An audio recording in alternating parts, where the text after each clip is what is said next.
BTC इलेक्शनाव BPFआ देरहादोंब्लाबो दा BPFआ सरकार सालायदोंबाबो दिनै PCDC खौहाय UPPL नि मानसिफोरासो दैदेनसिगोन बे बाथ्राखौ नोंथांमोना खोनासंनानै लादो बे समाव। जे BCDC दं बे BCDCआ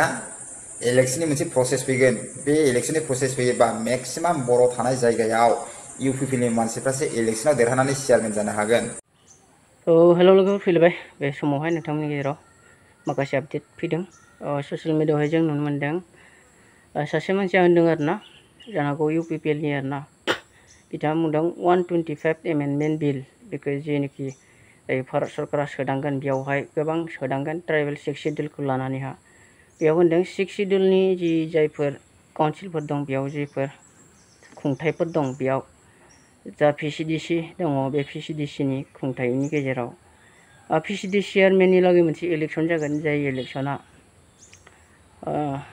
जायोब्ला बेखौ 6 शिड्युल एरियायाव खुंनाय जायोब्ला मा होनदों जोंनि UPPL आनो देरहासार जाजोबगोन बेयाव गासैयावबो चेयारमेनफोराव आरो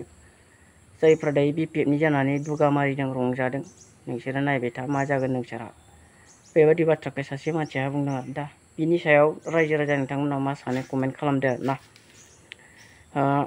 125 एमेन्डमेन्ट बिलावहा दिनै बेफोरखौबो सोदांनाय जागोन बा बेफोरनि सायावबो दिनै एबसुआ दाबि खालामदों नामा बे सोंथि आरो बेफोरबायदि जायोब्लाथ'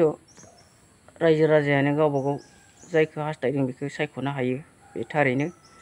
नाथायबा दिनै पार्टिखौ लानानै एसेबां दुगा खालामनाय मानसिफोरखौ रावबो सापर्ट खालामा आरोना पार्टियाव दंब्ला पार्टिनिहैनो गुरै जानानै खामानि माव गासैखौबो अनसाय गावनि पार्टिल' नङा गुबुनखौबो अनसाय ना अब्लासो रायजो राजाफ्रा गाहाम मोनगोन दिनै बे सासे मानसिया बुंदों BPF नि जायफ्रा दुगा मारिबाय थादों जेब्ला बे चेयारमेननि इलेक्शना जागोन ना अब्ला जोंबो नायगोन बे बाथ्राखौ बुंदों आरोना जानो हागौ बेहाबो सोरनिबा सायाव खिथेर लानो बा गावनि हान्जानिखौल' नायनो गोसो दं आरोना बियो गुबुन हान्जानि मानसिफोरखौ नायनो गोसो गैया बा अब्ला गुबुन हान्जानिखौ नायनो गोसो गैयाब्ला जाया खुंथाय गोहोआव दङ खुंथाय गोहोआव थानाय सरकारा नोंनो लागै माबा मोनसे होगोन नामा नोंनि खुगानि रावनि बाथ्रा खोनानानै साननो गोनां मानसिया खुगायावनो गालिनो दिनै बेबो गावनि खुगानि रावजोंनो बुंदों जानो हागौ UPPL नि मानसि BPF नि मानसिफोरखौ बुंदों नोंसोर दासो दुगा दुगा मारिदों जेब्ला चेयारमेन इलेक्शन जागोन अब्ला UPPL आनो देरहाजोबगोन अब्ला जों UPPL आनो नायगोन बे समाव जोंबो नायगोन बेफोरबायदि माखासे बाथ्राया ओंखारदों आरोना